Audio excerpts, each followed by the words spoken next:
شکر خەیات یەکێک لە مەقامبێژ و لە دەنگە تایبەتەکانی گەرمیان و کوردستان دیارە ئەم کەسایەتیە جوانە لە ساڵی 2023 کۆچی دوایی کردووە، بەڵام زۆر جار ئەبینین کە ناوبانگیان و کەسایەتی جوانەکانیان و دەنگە تایبەتەکان هەمیشە ئەمێنێتەوە. بۆیە لە هەوڵێوازرێک کە بە شێوازێکی جیاوازتر ئەم کەسایەتیانە لە دوای ژیان ئاواییانەوە بتوانرێت خزمەتیان بکرێت لە کەرکووکی خۆشەویست پەردا لەسەر پەیکەری ئەم کەسایەتیە جوان و ئەم دەنگە تایبەتەی گەرمیان لادرا.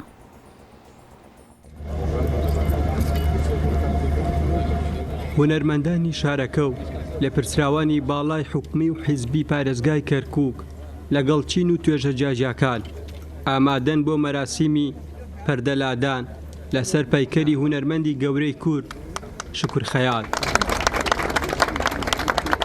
لەسەر ئەرکی ئاسۆ مامەند سەرپەرشتیاری کەرکووک سڵاحەدینی یەکێتی نیشتیمانی کوردستان لە سەنتەری ڕۆشنبیری شاری کەرکووک پەیکەری هونەرمەند شکر خەیات دانرا.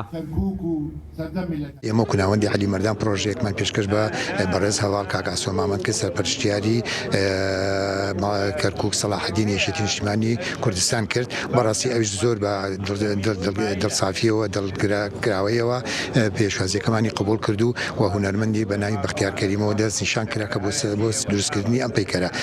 خانەوادە و هاوڕێ هونەرمەندەکانی هونەرمەندی کۆچکردو شکر خەیات دڵخۆشن بە ڕێزگردن لە هونەرمەندان و پەیکەر دروستکردن بۆیان بە نیشانی پاراستنی هونەر و هونەرمەندانی کورد ناوی دەبەن.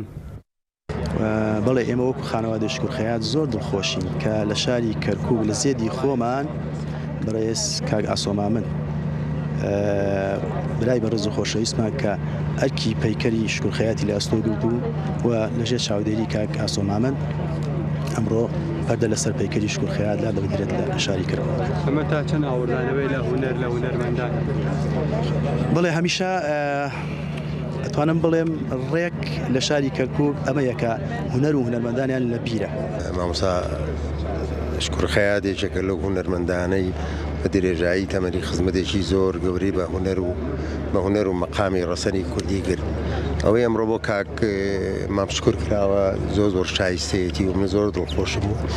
هیوادارم بۆ لەمەوە لە ناوەندی عەلی مەردان و سەندیکای هونەرمەندانی کوردستان ئاور لەو هونەرمەندانە بدەنەوە کە ساڵانێک خزمەتی بەرچاویان کردووە بە هونەری کوردی.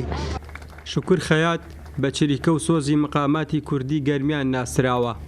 لە ساڵی 1940 لە گوندی قەڵخانلووی سنووری دووسخورماتوو لە دایک بووە.